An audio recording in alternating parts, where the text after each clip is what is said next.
Welcome students. In previous lecture we have seen types of solids, crystalline solids and amorphous solid and comparison between them. In today's lecture we are going to discuss types of crystalline solids and their properties. तर crystalline solids आणि त्यांचे properties पाहायच्या आधी day to day life मधले काही substances बद्दल आपण पाहणार आहोत. सगळ्यात महत्वाचा पहिला सबस्टन्स आहे सोडियम क्लोराईड. आता मी कुठल्याही ब्लॉक मध्ये लिहिते, सध्या लिहित नाहीये प्रॉपर्टीज, फक्त आखून घेतलंय वेळ वाचवण्यासाठी. तर मीठ जे आहे त्याचं केमिकल फॉर्म्युला आहे सोडियम क्लोराईड NaCl. आता हा कंपाऊंड कसा तयार झाला असेल तर सोडियमचा ॲटॉमिक नंबर 11 कॉन्फिगरेशन 281, क्लोरीनचा ॲटॉमिक नंबर 17 कॉन्फिगरेशन 287. सोडियमला इलेक्ट्रॉन द्यायचा आहे आणि क्लोरीनला तो घ्यायचा आहे, कारण सोडियमला इलेक्ट्रॉन देऊन ऑक्टेट कंप्लीट होणार आहे आणि क्लोरीनने इलेक्ट्रॉन घेऊन ऑक्टेट कंप्लीट होणार आहे. मग सोडियम एक इलेक्ट्रॉन देईल, मात्र इलेक्ट्रॉन दिल्यानंतर त्याचं रूपांतर Na+ मध्ये होईल आणि क्लोरीनने इलेक्ट्रॉन घेतल्यानंतर त्याचं रूपांतर Cl- आयन मध्ये होईल. मात्र Na+ पॉझिटिव्हली चार्जड आहे आणि Cl- निगेटिव्हली चार्जड आयन आहे, म्हणून Na+ आणि Cl- ह्यांच्यामध्ये काय असेल, फोर्स ऑफ अट्रॅक्शन असेल आणि तसा हा आयोनिक सॉलिड NaCl तयार होईल. तर सांगायचा उद्देश काय, जेव्हा केव्हा आपण क्रिस्टलाइन सॉलिडचा एक प्रकार आयोनिक सॉलिड पाहणार तेव्हा तेव्हा आपल्याला डोळ्यासमोर मिठाचं एक्झाम्पल आलं पाहिजे. कारण आपण मिठाचे खूप वेगळे वेगळे जे हे आहेत एक्सपिरियन्स करतो डेली लाईफ मध्ये. त्याचं टेम्परेचर असेल, मेल्टिंग पॉइंट असेल किंवा सोल्युबिलिटी असेल किंवा कंडक्टिव्हिटी असेल. म्हणून आयोनिक सॉलिड म्हटलं का डोळ्यासमोर मीठ आणायचं, NaCl आणायचं आणि मग त्याच्या प्रॉपर्टीज आपल्याला लवकर समजतील आणि लवकर पाठ होतील. रट्टा मारायची गरज पडणार नाही, आपल्याला पटापटा सांगता येते. ठीक आहे. आता दुसरा एक एक्झाम्पल आहे सिलिका, वाळू किंवा डायमंड. डायमंड आता आपण आर्टिफिशियल डायमंड यूज करतो, असली डायमंड यूज करायला तेवढी म्हणजे बाकीच्यांची असते हैसियत, माझी तर नाहीये. असली डायमंड म्हटलं तर त्याच्यामध्ये काय काय असतं हे आपल्याला ऍक्च्युअली फक्त स्ट्रक्चर माहिती, की प्रत्येक कार्बन ऍटम असतो आणि कार्बन ऍटमला टेट्राहायड्रलिक 4 कार्बन ऍटम अटॅच असतात. त्या प्रत्येक कार्बन ऍटमला पुन्हा पुढे 4 कार्बन ऍटमला तो अटॅच असतो. प्रत्येक कार्बन ऍटम इतर 4 कार्बन ऍटमला अटॅच असतो कोव्हॅलंट बॉन्डने. किंवा सिलिका म्हणजे वाळू.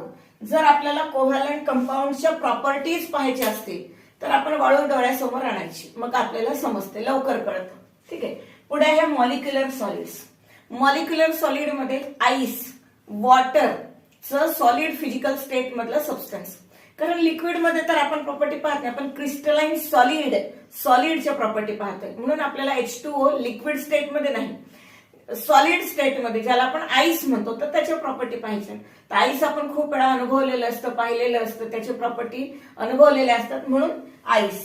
किंवा शुगर, साखर आपण डे टू डे लाईफ मध्ये नेहमी वापरतो. मॉलिक्युलर सॉलिड म्हटलं का डोळ्यासमोर आपल्याला एकतर आईस किंवा साखर किंवा SO2, मिथेन वगैरे आले पाहिजे. तर आईस आणि शुगर आपण जास्त वेळा पाहिलेले आहेत. Metallic solids. मेटॅलिक सॉलिड्स मध्ये आपण डे टू डे लाईफ मध्ये अल्युमिनियम पाहतो, कॉपर पाहतो, सोडियम पाहत नाही. पण सोडियम मेटल कधीतरी लॅबोरेटरीमध्ये पाहिलेला असतो. 10वीच्या प्रॅक्टिकलच्या वेळेला म्हणा किंवा 11वीच्या प्रॅक्टिकलच्या वेळेला सोडियम मेटल पाहिलेला असतो लॅबोरेटरीमध्ये, केरोसिन मध्ये ठेवलेला असतो. अल्युमिनियमची अशी साधी वायर असेल तर लहानपणी कुटाने करायची सवय असते, ती वायर घ्यायची, असं असं असं असं करायचं, खेळण्यातली असेल कशातली असेल ती तुटून जाते. पण कॉपर वायर असेल, अगदी बारीक तार जरी असेल कॉपरचं, तुम्ही किती वेळा असं असं असं करा, लवकर ती तुटत नाही. ठीक आहे. म्हणजे काही प्रॉपर्टीज आहेत, काही मेटल्स आहेत. तर क्रिस्टलाइन सॉलिड्सचे जे क्लासिफिकेशन आहे हे त्याच्या कन्स्टिट्युएंट पार्टिकलवर डिपेंड आहे. कन्स्टिट्युएंट पार्टिकलचं नेचर कसं आहे, कन्स्टिट्युएंट पार्टिकल्स कोणत्या प्रकारचे आहेत त्याच्यावर आधारित क्रिस्टलाइन सॉलिड्सचे 4 प्रकार पडतात. एक म्हणजे आयोनिक सॉलिड्स, दुसरा प्रकार म्हणजे कोव्हॅलंट सॉलिड्स, तिसरा प्रकार मॉलिक्युलर सॉलिड्स आणि चौथा प्रकार मेटॅलिक सॉलिड्स. आता आयोनिक सॉलिड्स मध्ये पहिला प्रॉपर्टी पाहणार आहोत आपण, कन्स्टिट्युएंट पार्टिकल्स. आयोनिक सॉलिड मध्ये कन्स्टिट्युएंट पार्टिकल काय असणार आहे, आयन्स असणार आहे. पण दोनही आयन पॉझिटिव्ह किंवा दोनही निगेटिव्ह चालतील का, नाही, एक पॉझिटिव्ह आणि एक निगेटिव्ह. तर आयोनिक सॉलिड मध्ये कन्स्टिट्युएंट पार्टिकल्स आपण लिहिणार आहोत कॅटायन्स and अनायन्स. Constituent particles present in ionic solid are cations and anions. बरं, हे आयोनिक सॉलिड कोण तयार करतं? तर पिरियॉडिक टेबल मध्ये फर्स्ट ग्रुपचे एलिमेंट म्हणजे कोणते? Lithium, sodium, potassium, rubidium, caesium, francium. Second ग्रुपचे elements beryllium, magnesium, calcium, strontium, barium आणि रेडियम. यांचं कॉम्बिनेशन जर का 17 ग्रुपचे एलिमेंट्स म्हणजे कुठले? Fluorine, chlorine, bromine, iodine, astatine, टेनेसाइन. किंवा 16 ग्रुपचे elements oxygen, sulphur, selenium, tellurium, polonium. यांच्यापैकी कुठलंही कॉम्बिनेशन असेल तर तो बॉन्ड आयोनिक बॉन्ड असतो. फर्स्ट आणि 17 जसं Na फर्स्ट ग्रुपचा आहे, Cl 17 ग्रुपचा आहे.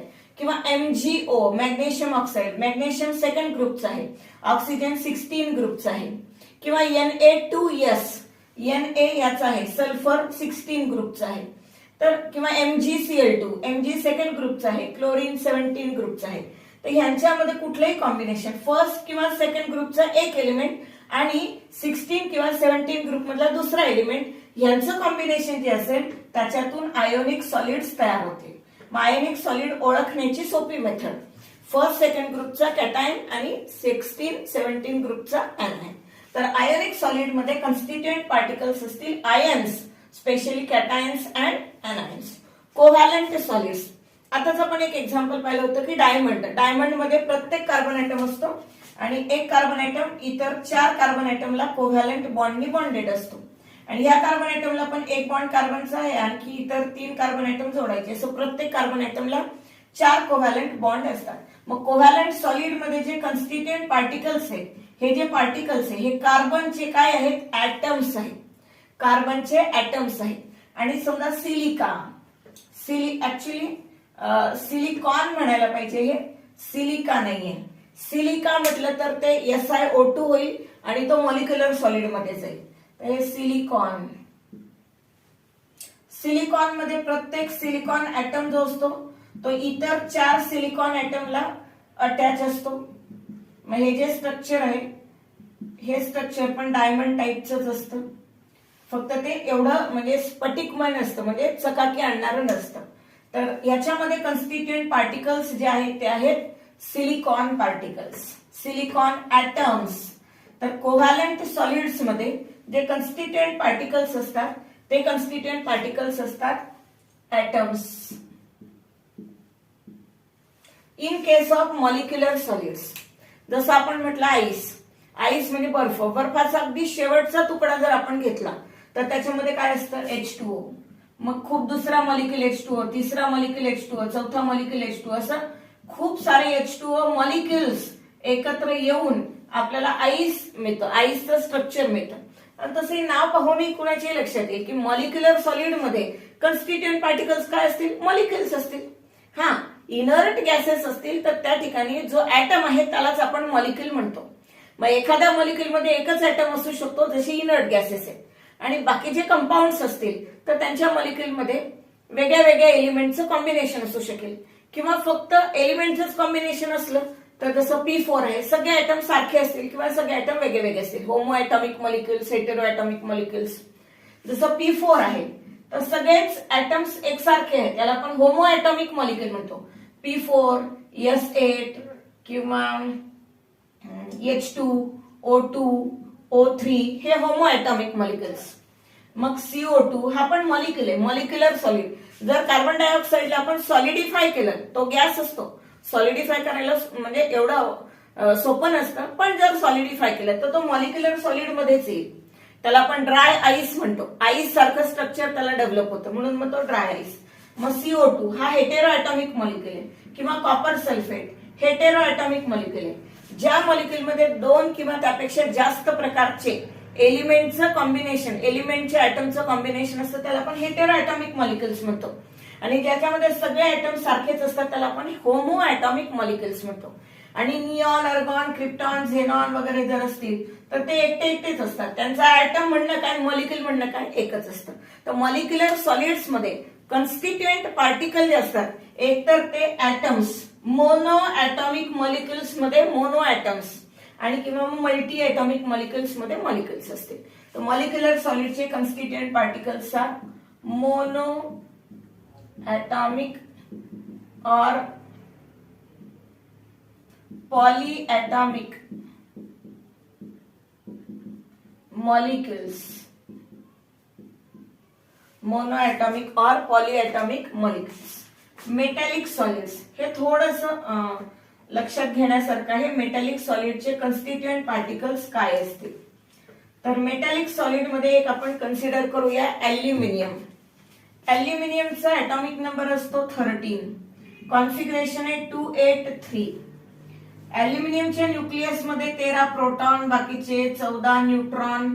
न्यूक्लियस असेल, पहिल्या शेल मध्ये 2 इलेक्ट्रॉन, दुसऱ्या शेल मध्ये 8 इलेक्ट्रॉन आणि तिसऱ्या शेल मध्ये 3 इलेक्ट्रॉन. आता एक नवीन टर्म आपण बघतो आहोत, 11वीत पाहिली असेल तुम्ही, पण पुन्हा एकदा सांगते. हे जे न्यूक्लियस आहेत ते इनर शेलचे के शेलचे इलेक्ट्रॉन, 8 इलेक्ट्रॉन एल शेलचे, ह्या ज्या कम्प्लिटली फिल्ड शेल्स आणि न्यूक्लियस आहे ना, न्यूक्लियस सोबत के शेल आणि एल शेल हा जो एवढा पार्ट आहे, एवढ्या पार्टला म्हणतात मेटल कोअर किंवा मेटल कर्नल. न्यूक्लियस मध्ये असलेले प्रोटॉन, न्यूट्रॉन आणि इनर शेल मधले कम्प्लिटली फिल्ड शेलचे इलेक्ट्रॉन, एवढा जो पार्ट आहे एवढ्या पार्टला म्हणतात मेटल कोअर किंवा कर्नल. आणि हे लास्ट शेल मधले जे 3 इलेक्ट्रॉन आहे ते भटके इलेक्ट्रॉन आहेत, काय म्हणतात त्याला, अस्थिर आहेत. ते एका ऍटम मध्ये कधीच असोसिएटेड नसतात. समजा एखादा ॲल्युमिनियमचा ऍटम असेल तर दुसरा ऍटम अगदी इथे असतो, मग त्याचे पण 3 इलेक्ट्रॉन आणि त्याचा पण मेटल कोअर असेल. इथे न्यूक्लियस असेल, न्यूक्लियस मध्ये न्यूट्रॉन प्रोटॉन असतील, पहिल्या शेलचे 2 इलेक्ट्रॉन, सेकंड शेलचे 8 इलेक्ट्रॉन, असं मिळून हा मेटल कोअर किंवा कर्नल असेल. आणि हे इलेक्ट्रॉन हे फ्री आहे. हे 3 इलेक्ट्रॉन कधीच नेहमीच याच्याजवळ असतील असं नाही. कधी कधी गोल गोल फिरता फिरता इकडे जातील, गोल गोल फिरता फिरता दुसऱ्या ऍटम मध्ये जातील, तिकडून फिरता फिरता तिसऱ्या ऍटम मध्ये. ते कधीच एका ठिकाणी थांबलेले नसतात. जे एका ठिकाणी थांबलेले असतात त्यांना आपण म्हणतो लोकलाइज्ड. त्यांना काय म्हणतो आपण, लोकलाइज्ड. आणि जे एका ठिकाणी थांबत नाही, पूर्ण इकडे तिकडे फिरत असतात, त्यांना म्हणतात डिलोकलाइज्ड. डिलोकलाइज्ड म्हणजे इलेक्ट्रॉन्स असतात ते डिलोकलाइज्ड असतात आणि जे लोकलाइज्ड आहेत ते कर्नल असतात. म्हणजे हा जो एल आहे ना, ॲल्युमिनियमचा आतमध्ये असलेले, न्यूक्लियस मध्ये असलेले 13 प्रोटॉन, न्यूट्रॉनचा तर काही चार्ज नाही, आणि पहिल्या शेलचे 2 इलेक्ट्रॉन, दुसऱ्या शेलचे 8 इलेक्ट्रॉन मिळून 10 इलेक्ट्रॉन मिळून 3 पॉझिटिव्ह चार्ज त्याच्यावर डेव्हलप होईल. मग हा जो मेटल कर्नल आहे, ॲल्युमिनियमचा कर्नल किंवा कोअर आहे, ते Al3+, Al3+, Al3+ यांची पोझिशन फिक्स असती. मेटल मध्ये ह्यांची पोझिशन फिक्स असती. मेटल कोअर म्हणा किंवा कर्नल म्हणा, पण हे असं प्रत्येक वेळेला दाखवत नाही. त्यांना फक्त असं पॉझिटिव्ह पार्ट म्हणून दाखवतात. जर मेटलचं स्ट्रक्चर आपल्याला शो करायचं असेल, ड्रॉ करायचं असेल, तर हे मेटल कोअर झाले. प्रत्येक वेळेला असं Al3+ किंवा Mg2+ असं दाखवत नाही. तर फक्त कर्नल म्हणून पॉझिटिव्ह पार्ट दाखवतात. यांची पोझिशन फिक्स असते. आणि हे जे इलेक्ट्रॉन आहेत, याच्यातून निघालेले 3 इलेक्ट्रॉन, प्रत्येक ऍटम मधनं 3 इलेक्ट्रॉन बाहेर निघतील. कशासाठी? डिलोकलाइज होण्यासाठी. ते काय एका ठिकाणी थांबणार नाहीत, तसे इकडे तिकडे फिरत असतील. हे जे आहे ना आपण फ्री इलेक्ट्रॉन म्हणतो किंवा डिलोकलाइज्ड इलेक्ट्रॉन्स असं म्हणतो. हे इलेक्ट्रॉन इकडे तिकडे कुठे फिरू शकतात. मग जे कर्नल्स आहेत ते लोकलाइज्ड आहेत आणि इलेक्ट्रॉन जे आहेत ते डिलोकलाइज्ड आहेत. मग मेटल्स मध्ये जे कन्स्टिट्युएंट पार्टिकल्स आहेत ते कन्स्टिट्युएंट पार्टिकल्स म्हणजे कर्नल्स किंवा कोअर अँड डिलोकलाइज्ड इलेक्ट्रॉन्स. ठीक आहे, तर याचे कन्स्टिट्युएंट पार्टिकल्स आपण लिहिणार आहोत. लोकलाइज्ड कर्नल और कोअर्स, कर्नललाच कोअर असे म्हणतात, कोअर्स, अँड डिलोकलाइज्ड म्हणजे इकडे तिकडे फिरणारे फ्री इलेक्ट्रॉन्स, डिलोकलाइज्ड इलेक्ट्रॉन्स. मला असं वाटतं जी फर्स्ट प्रॉपर्टी होती कन्स्टिट्युएंट पार्टिकल्स ती तुम्हाला समजली असेल. आयोनिक सॉलिड मध्ये कन्स्टिट्युएंट पार्टिकल्स काय असतील? आयन्स, काही कॅटायन्स आणि काही एनायन्स. तर constituent particles of ionic solid are cations and anions. In case of covalent solid, covalent bond is formed between atoms. Therefore, covalent solid contain constituent particles as atoms. Covalent solid मध्ये कन्स्टिट्युएंट particle जे असतील ते atoms असतील. Molecular solid मध्ये नावच सांगते कन्स्टिट्युएंट particles molecules असतील. आणि मेटॅलिक सॉलिड मध्ये जे कन्स्टिट्युएंट पार्टिकल्स आहेत, काही पार्टिकलची पोझिशन फिक्स असते, ते आपली पोझिशन चेंज करत नाही. आणि डिलोकलाइज्ड इलेक्ट्रॉन कधी एका ठिकाणी थांबत नाही, इकडे तिकडे फिरत असतात. म्हणून मेटॅलिक सॉलिड मध्ये जे कन्स्टिट्युएंट पार्टिकल्स आहेत ते लोकलाइज्ड कर्नल्स किंवा कोअर्स आणि डिलोकलाइज्ड इलेक्ट्रॉन्स. ठीक आहे. तर हे होते constituent particles of different types of crystalline solids. Now second property is inter particle force of attraction. हे जे पार्टिकल्स आहेत यांच्यामध्ये फोर्स ऑफ अट्रॅक्शन कुठलं असेल. आता आयोनिक सॉलिड मध्ये कन्स्टिट्युएंट पार्टिकल्स आहेत आयन्स, कॅटायन्स आणि अनायन्स. कॅटायन्स पॉझिटिव्हली चार्ज आहेत, अनायन्स निगेटिव्हली चार्ज पार्टिकल्स आहेत. मग निगेटिव्ह आणि पॉझिटिव्ह मध्ये कुठल्या टाइपचं फोर्स ऑफ अट्रॅक्शन असतं. कुलंबिक फोर्स ऑफ अट्रॅक्शन किंवा इलेक्ट्रोस्टॅटिक फोर्स ऑफ अट्रॅक्शन. नेहमी लक्षात ठेवायचं, जर पॉझिटिव्ह आणि निगेटिव्ह चार्ज एकाच ठिकाणी थांबलेला असेल तर आपण त्याला स्टॅटिक फोर्सेस म्हणतो. इलेक्ट्रोस्टॅटिक, स्टॅटिक म्हणजे एका ठिकाणी थांबलेले. आणि इलेक्ट्रॉनच्या ट्रान्सफरमुळे एका ऍटम मधनं इलेक्ट्रॉन दुसऱ्या ऍटम मध्ये गेला, म्हणून ज्याच्यातनं गेला तो कॅटायन झाला, ज्याच्यात आला तो अनायन झाला. आयन्स कशामुळे तयार झाले, इलेक्ट्रॉनच्या ट्रान्सफरमुळे तयार झाले. म्हणून याच्यामधलं जे फोर्स ऑफ अट्रॅक्शन आहे आपण त्याला म्हणतो electrostatic force of attraction. Electrostatic force of attraction किंवा यालाच म्हणतात कुलंबिक force of attraction.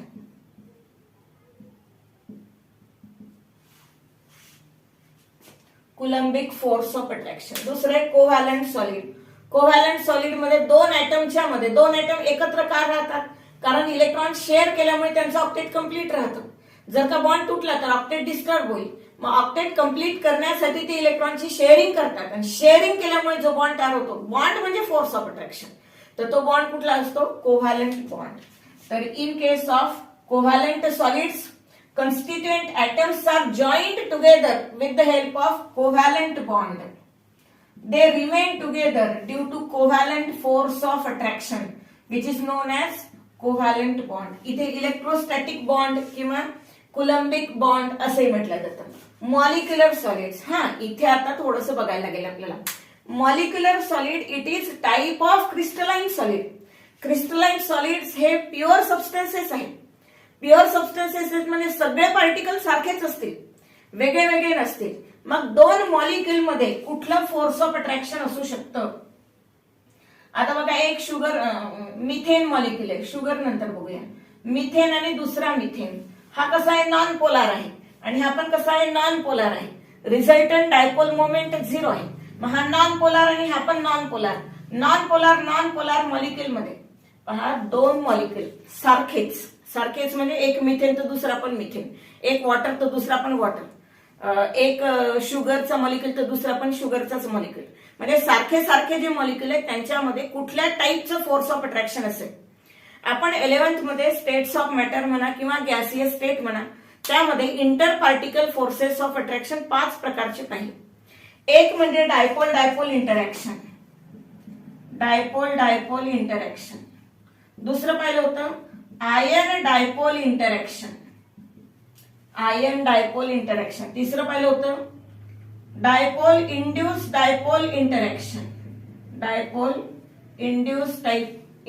Dipole interaction. नंतर वंडरवॉल फोर्स ऑफ अट्रॅक्शन आणि 5वं होतं हायड्रोजन बॉन्डिंग. तर आता आपल्याला दोन मॉलिक्युल सारखेच पाहिजे. मग आता आपल्याला डायपोल इंटरॅक्शन चालेल, म्हणजे एक मॉलिक्युल पोलार आहे, दुसरा पण मॉलिक्युल पोलार आहे. मग त्यांच्यामध्ये जे फोर्स ऑफ अट्रॅक्शन असेल ते फोर्स ऑफ अट्रॅक्शन असेल डायपोल इंटरॅक्शन. जसं HCl मॉलिक्युल आहे, HCl जर मॉलिक्युल असेल, इथे लिहिते HCl. क्लोरीनची इलेक्ट्रोनिगेटिव्हिटी जास्त, हायड्रोजनची इलेक्ट्रोनिगेटिव्हिटी कमी. म्हणून हायड्रोजनवर डेल्टा पॉझिटिव्ह चार्ज येईल आणि क्लोरीनवर डेल्टा निगेटिव्ह चार्ज येईल. Inductive effect. मग आता एका मॉलिक्युलचा हा जो HCl मॉलिक्युल आहे एका ऍटमवर एका पार्टवर पार्शियल निगेटिव्ह चार्ज आणि एका पार्टवर पार्शियल पॉझिटिव्ह चार्ज असं जर डेव्हलप होत असेल तर त्या मॉलिक्यूलला म्हणतो आपण डायपोल, त्याला म्हणतो आपण डायपोल. मग एक मॉलिक्यूल आहे डायपोल, दुसरा पण मॉलिक्यूल आहे डायपोल.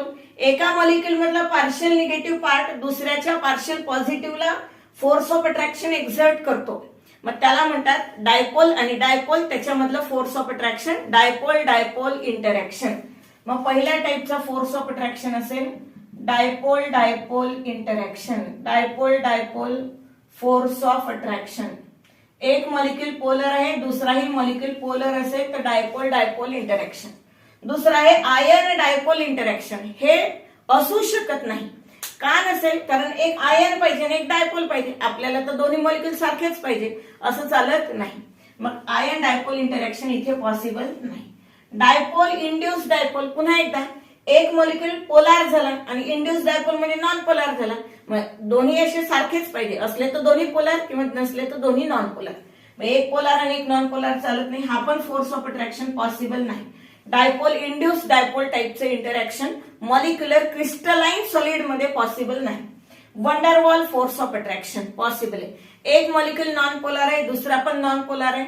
मग आता त्याच्यामध्ये जे फोर्स ऑफ अट्रॅक्शन असेल त्याला आपण म्हणतो वंडरवॉल फोर्स ऑफ अट्रॅक्शन, किंवा त्यालाच म्हटलं जातं लंडन फोर्स ऑफ अट्रॅक्शन, किंवा त्यालाच म्हटलं जातं काय म्हटलं जातं इंड्यूस डायपोल इंटरॅक्शन. एकाच इंटरॅक्शनचे तीन नावं आहेत, लंडन फोर्स ऑफ अट्रॅक्शन किंवा वंडरवॉल फोर्स ऑफ अट्रॅक्शन किंवा इंड्यूस डायपोल इंटरॅक्शन. आणि चौथा आहे जर डायपोलार मॉलिक्यूल जास्तच पोलार असेल तर त्याची असते हायड्रोजन बॉन्डिंग. नेहमी करता लक्षात ठेवा, महत्वाची टर्म आहे. हायड्रोजन बॉन्डिंग कधी असते? जेव्हा हायड्रोजनचा ऍटम फ्लोरीनला किंवा हायड्रोजनचा ऍटम ऑक्सिजनला किंवा हायड्रोजनचा ऍटम नायट्रोजनला अटॅच असेल तेव्हाच हायड्रोजन बॉन्डिंग पॉसिबल आहे, इतर वेळेला अजिबात नाही. जेव्हा हायड्रोजन आणि जास्त इलेक्ट्रोनिगेटिव्हिटीच्या ऍटम मध्ये म्हणजे फ्लोरीन किंवा ऑक्सिजन किंवा नायट्रोजन मध्ये बॉन्ड असेल असेच मॉलिक्यूल हायड्रोजन बॉन्डिंग बनवू शकतात. आणि जर त्याच्यापेक्षा कमी इलेक्ट्रोनिगेटिव्हिटी असेल फ्लोरीन ऑक्सिजन नायट्रोजन पेक्षा, मग त्याला हायड्रोजन बॉन्ड म्हणत नाही, मग त्याला डायपोल डायपोल म्हणतात. म्हणजे डायपोल डायपोलचाच हायएस्ट फोर्स ऑफ अट्रॅक्शन जो आहे त्याला हायड्रोजन बॉन्डिंग म्हणतात.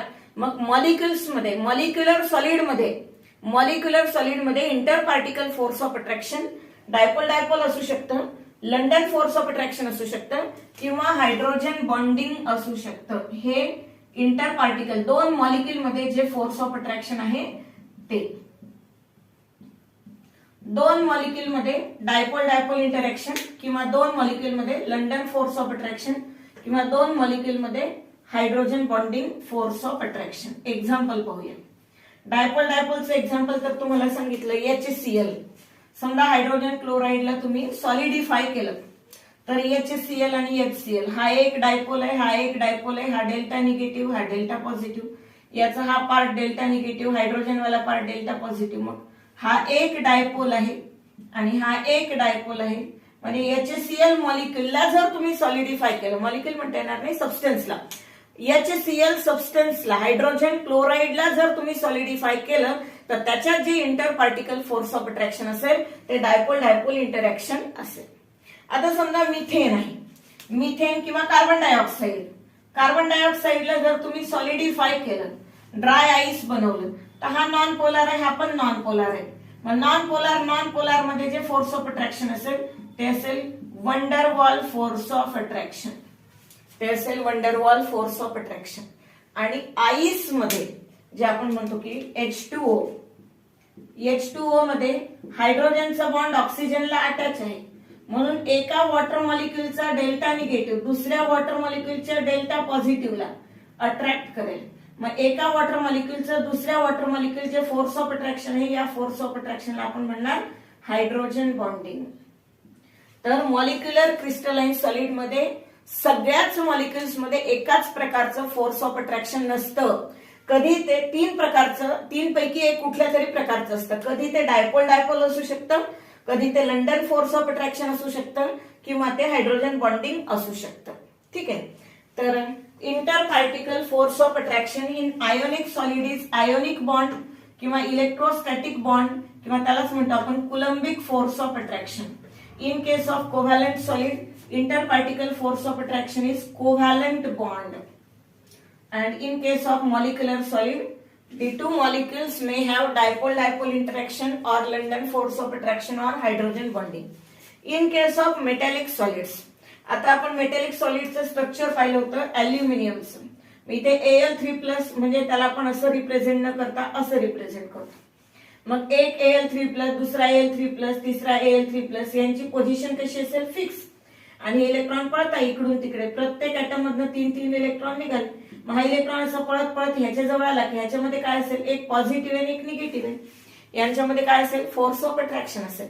हे पण इलेक्ट्रोस्टॅटिक असं पर्टिक्युलर म्हणता येत नाही, कारण कर्नल हा स्टॅटिक आहे. कर्नलची पोझिशन फिक्स आहे, पण इलेक्ट्रॉनची पोझिशन फिक्स नाही. इलेक्ट्रॉन तर पळतोय इकडे तिकडे.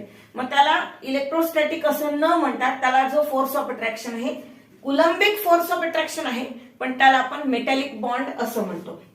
तर मेटॅलिक सॉलिड मध्ये inter particle force of attraction is metallic bond. Metallic bonding किंवा मेटॅलिक बॉन्ड. ठीक आहे. पुढे आहे हार्डनेस. कठीण कसे असतील? हार्ड कोणते कोणते आहेत म्हणजे? तर NaCl, सोडियम क्लोराईड, मीठ आपण पाहिलं. कधी कधी तुम्ही पत्र मीठ पाहिलं असेल किंवा तुम्ही काय म्हणता खडं मीठ वगैरे म्हणत असेल. असे मोठे मोठे खडे असतात. अर्थिंग वगैरे करायची असेल तर त्या ठिकाणी जमिनीमध्ये मीठ टाकलं जातं, मग त्याच्यात पाणी टाकलं जातं, एक कॉपरची प्लेट टाकल्या जाते आणि मग अर्थिंग केलं जातं. मग ते मीठ खाली जमिनीमध्ये टाकायसाठी आपण काय टाका नमक आणणार आहोत का? 20-30 रुपयाचं किलोनी. तर 2 ते 3 रुपये किलोनी मीठ मिळतं. ते पत्र मीठ किंवा पत्र नमक म्हणतो आपण त्याला, खडं नमक. तर ते असे मोठे मोठे पार्टिकल असतात. तर त्याच्यामधनं NaCl एक पार्टिकल वेगळा करणं खूप कठीण असतं. लवकर आपण असं सेपरेट करू शकत नाही. आणि आपण जर त्याला मिक्सर मधून काढलं आणि एकदम बारीक बारीक पार्टिकल केले तर ते एकदम असे खूप सारे असे रेग्युलर याच्यामध्ये नाही, छोटे छोटे छोटे छोटे तुकडे होतात. त्याचा भुगा भुगा होतो, म्हणजे एकदम पार्ट पार्ट होतात त्याचे. तर त्याला म्हणतो आपण ब्रिटल नेचरचं. एकदा असं त्याच्यावर हॅमर केलं, समजा काच असेल, काचेचं भांड खाली पडले समजा चुकून, आणि त्याच्या ठिकरे ठिकरे उडतात, म्हणजे ठिकरे ठिकरे उडतात, तर त्याला म्हणतो ब्रिटलनेस. तर हार्ड असतं, असं हाताने दाबले तर दबत नाही किंवा हाताने असं फोडता येत नाही, पण खाली पडले तर त्याचे ठिकरे ठिकरे उडतील. मग आपण म्हणतो की ionic solids are hard and brittle. Hard but brittle. एक तर लवकर तुटत नाही, मात्र तुटल्यावर असे मोठे मोठे पार्ट होत नाही, एकदम बारीक चुरा चुराच होतो. Covalent solids are very hard. आपल्याला माहितीये वाळू किती टणक आहे, तिला मिक्सर मधून पण काढायचं म्हटल्यावर मिक्सर खराब होईल, पण त्याचे बारीक बारीक तुकडे होणार नाही. ठीक आहे. तर डायमंड असं म्हणतात ना की बाबा डायमंड काचेला पण कापू शकतो. मग ते डायमंडचा म्हणजे त्याला आपण हिरा म्हणतो, त्याचे एक बारीक तुकडा असा मेटलमध्ये बसवतात आणि त्याला हिरकणी म्हणतात. काच कापण्यासाठी वापर हिरकणी, हिऱ्याची कणी थोडीशी पार्ट. तर खूप हार्ड असतं डायमंड जे आहे किंवा सिलिकॉन जे आहे. हे जे कोव्हॅलंट सॉलिड्स आहेत ते खूप हार्ड नेचरचे असतात. मॉलिक्युलर सॉलिड्स सॉफ्ट सॉलिड्स असतात. पण तुम्ही कधी अनुभवलं असेल की खारे शेंगदाणे वगैरे करताना आई काय करते की याच्यामध्ये मीठ टाकते कढईमध्ये आणि त्याला खूप तापवते आणि मग त्याच्यामध्ये खारे दाणे भाजले जातात. पण मीठ कधीतरी मेल्ट झालेलं पाहिलंय का तुम्ही? नाही. मीठ कधीच मेल्ट झालेलं तुम्ही पाहिलेलं नाही. ते होतच नाही गॅसवर ठेवलेलं आहे एवढ्याशा याच्यावर. पण चमच्यामध्ये जर तुम्ही साखर घेतली आणि ते जर का गॅसवर ठेवलं तर लगेच साखर वितळते, तिचं लगेच पाक तयार होतो. पाणी न टाकताच ती मेल्ट होते. म्हणजे कोव्हॅलंट सॉलिड जे आहेत ते हार्ड असतात. आयनिक सॉलिड जे असतात ते हार्ड असतात, मात्र मॉलिक्युलर सॉलिड जे आहे ते सॉफ्ट असतात. किंवा इव्हन समजा आईसचा एखादा तुकडा असेल आणि तुम्ही हातावर ठेवला की ऑटोमॅटिक तो विरायला लागतो म्हणजे वितळायला लागतो. त्याचं पाणी पाणी होऊन जातं. थोडी जरी उष्णता दिली की ते मेल्ट होऊन जातं. मग ते सॉफ्ट सॉलिड्स असतात. मॉलिक्युलर सॉलिड्स हे सॉफ्ट सॉलिड्स असतात. मेटॅलिक सॉलिड मध्ये व्हेरिएशन आहे. काही मेटल्स एकदम सॉफ्ट आहे आणि काही मेटल्स एकदम हार्ड आहे. तर इट व्हॅरीज वाईड रेंज किंवा varies from soft to hard.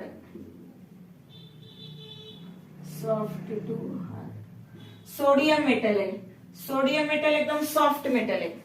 Kerosene मध्ये ठेवलेलं असतं, जसं तुम्ही काढलं त्याला चाकूनी पण आपल्याला कापता येतं. किंवा पोटॅशियम मेटल असेल तर मातीचं ढेकूळ कसं असतं शेतामध्ये, तसं हातात घेतल्यावर त्याचा असं चुरा चुरा होतो, हाताने सुद्धा. मग ते सॉफ्ट मेटल्स आहेत. काही काही मेटल्स म्हणजे सोडियम झालं, पोटॅशियम झालं, हे सॉफ्ट मेटल आहे. पण कॉपर असेल तर एकदम हार्ड मेटल आहे. अल्युमिनियम थोडंसं मॉडरेट आहे, फार हार्ड पण नाही फार सॉफ्ट पण नाही. कॉपर, आयर्न हार्ड आहे. मग काही मेटल सॉफ्ट आहे, काही मेटल हार्ड आहे, काही मिडियम आहे. तर तसं नेमकं त्याच्या प्रॉपर्टीमध्ये नेमका तो फक्त सॉलिड सॉफ्टच आहे का फक्त हार्डच आहे असं नेमकं सांगता येत नाही. नेक्स्ट आहे मेल्टिंग पॉइंट्स. कंपॅरिझन करायची झाली तर पुन्हा एकदा तेच म्हटलं की डोळ्यासमोर आपलं डे टू डे लाईफ मधलं एक्झाम्पल बघायचं. आयोनिक सॉलिड म्हणजे मीठ. मिठाला तुम्ही कढईत टाकलं, कितीही वेळ तुम्ही हीट केलं ते मेल्ट होत नाही, त्याचा मेल्टिंग पॉइंट खूप हाय असतो. तर melting points of ionic solids are high आणि ते असतात generally 600 degree Celsius to 3000 degree Celsius. आता काय होतं, आज आपण शिकवतोय तेवढ्या पुरतं पाठ होतं, तुमचं पण ज्या दिवशी शिकता तेवढ्या पुरतं पाठ होतं, एक्झाम मध्ये आलं तर आपण विसरून जातो. मग इथे जनरली असं फारसं विचारत नाही, फक्त हाय आहे एवढं मात्र लक्षात ठेवायचं.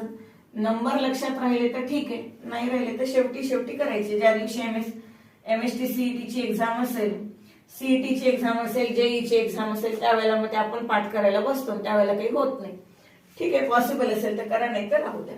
Covalent solid. आयनिक सॉलिड पेक्षाही हार्ड असतात कोव्हॅलंट सॉलिड. तर they have high melting point, एकदम high. 1200 degree Celsius to 4000 degree Celsius. म्हणजे याचा तरी 600 पासून सुरू होतो 3000 पर्यंत, हा 1200 पासून सुरू होतो 4000 पर्यंत.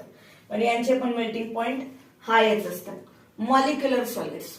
मॉलिक्युलर सॉलिड्स चे मेल्टिंग पॉइंट्स जनरली लो असतात आणि ते असतात -272 -272. इथे आता असं डॅश नाही लावत कारण तुम्हाला कदाचित ते मायनस वाटू शकेल. तर -272 ते असतात 400 डिग्री सेल्सिअस. मॉलिक्युलर सॉलिड्स जे असतात ते सॉफ्ट सॉलिड्स असतात, म्हणून मग त्यांचे मेल्टिंग पॉइंट कसे असतात, low. They have low melting points. Metallic solids. आता मेटॅलिक सॉलिडचं पुन्हा तेच आहे की त्यांचं सॉफ्टनेस टू हार्डनेस काही सांगता येत नाही. तर their melting points are in the range of, in a wide range of melting point. Wide range. They varies from -39 degree Celsius to 3400 degree Celsius. तर मेटॅलिक सॉलिड्स मध्ये जे मेल्टिंग पॉइंट्स आहेत ते -39 degree Celsius to 3400 degree Celsius पर्यंत change होतात. Next property आहे thermal and electrical conductivity. तर ionic solids in solid physical state they are bad conductors of electricity. आपण त्याला म्हणतो poor conductors, but they can conduct electricity in molten state or aqueous state. याचा अर्थ काय होतो की मीठ असेल, तुम्ही एका कंटेनरमध्ये बीकरमध्ये मीठ घ्या आणि त्याच्यामध्ये 2 इलेक्ट्रोड डिप करा, इलेक्ट्रिकल कनेक्शन कंप्लीट करा आणि स्विच ऑन केलं तर तिथे जो सर्किटमध्ये लावलेला बल्ब आहे तो ग्लो होत नाही. म्हणजे सोडियम क्लोराईड जर सॉलिड फिजिकल स्टेटमध्ये असेल तर तो इलेक्ट्रिसिटी कंडक्ट करत नाही. मात्र त्याच मिठाला जर तुम्ही हीट करून त्याला मेल्ट केलं, खूप जास्त हीट दिली आणि त्याला मोल्टन स्टेटमध्ये आणलं किंवा त्याच्यामध्ये पाणी टाकून ते ॲक्वियस स्टेटमध्ये आणलं आणि सर्किट कंप्लीट केलं तर बल्ब ग्लो होतो. याचा अर्थ होतो आयोनिक सॉलिड हे सॉलिड फिजिकल स्टेटमध्ये इलेक्ट्रिसिटी कंडक्ट करत नाही, क्रिस्टलाइन फॉर्म मध्ये इलेक्ट्रिसिटी कंडक्ट करत नाही, पण ॲक्वियस स्टेटमध्ये किंवा मोल्टन स्टेटमध्ये इलेक्ट्रिसिटी कंडक्ट करू शकतात. दुसरा आहे covalent solid. Covalent solids are also poor conductors. Covalent solid सुद्धा इलेक्ट्रिसिटी कंडक्ट करू शकत नाही, पण त्याच्यात काही एक्सेप्शनल केसेस आहे. जसं एक एक्सेप्शनल केस आहे डायमंड आणि दुसरी एक्सेप्शनल केस आहे ग्रॅफाइट.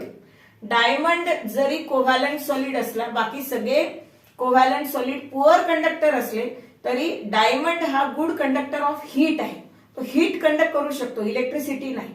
आणि ग्रॅफाइट असा आहे की तो इलेक्ट्रिसिटी कंडक्ट करू शकतो. It is good conductor of electricity but poor conductor of heat. तो हीट कंडक्ट करत नाही पण इलेक्ट्रिसिटी कंडक्ट करतो. हे जे दोन एक्सेप्शन आहेत नंतर लिहून देते तुम्हाला, तर ते दोन एक्सेप्शन लक्षात ठेवायचे आहे. Molecular solids naturally these are bad conductors, poor conductors of heat and electricity, while metallic solids these are good conductors of heat and electricity. आपण मेटल्सच्या खूप प्रॉपर्टी पाहिलेल्या असतात. metals are good conductors of heat and electricity. They are malleable and ductile असं लिहिलेलं असतं. ठीक आहे, तर प्रॉपर्टीज इथे लिहिते, त्याच्यानंतर तुम्ही स्क्रीनशॉट काढून घ्या वाटल्यास.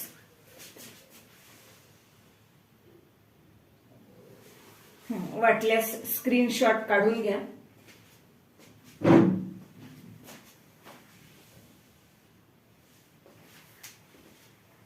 तर ह्या होत्या properties, classification of crystalline solids आणि देअर कन्स्टिट्युएंट प्रॉपर्टीज. तर पुन्हा एकदा तेच सांगेल का प्रॉपर्टीज ऑफ क्रिस्टलाइन सॉलिड, वेगवेगळे जे सॉलिड्स आहेत, आयनिक solid, covalent solid, metallic solid, molecular solid, त्यांच्या प्रॉपर्टीज तेव्हाच लवकर पाठ होतील जेव्हा आपण आयनिक सॉलिड म्हटलं की डोळ्यासमोर एक आयनिक सॉलिड आपण डे टू डे लाईफ मधलं मीठ लक्षात घेतो. कोव्हॅलंट सॉलिड डोळ्यासमोर आपल्याला सिलिकॉन आलं पाहिजे किंवा कोव्हॅलंट सॉलिड असेल तर डायमंड आलं पाहिजे. मॉलिक्युलर सॉलिड म्हटलं तर शुगर किंवा आईस आलं पाहिजे. आणि मेटॅलिक सॉलिड म्हटलं तर sodium metal, aluminium metal, copper metal जर डोळ्यासमोर येत असेल, एक्झाम्पलला पाहून प्रॉपर्टीज लवकर लक्षात राहते.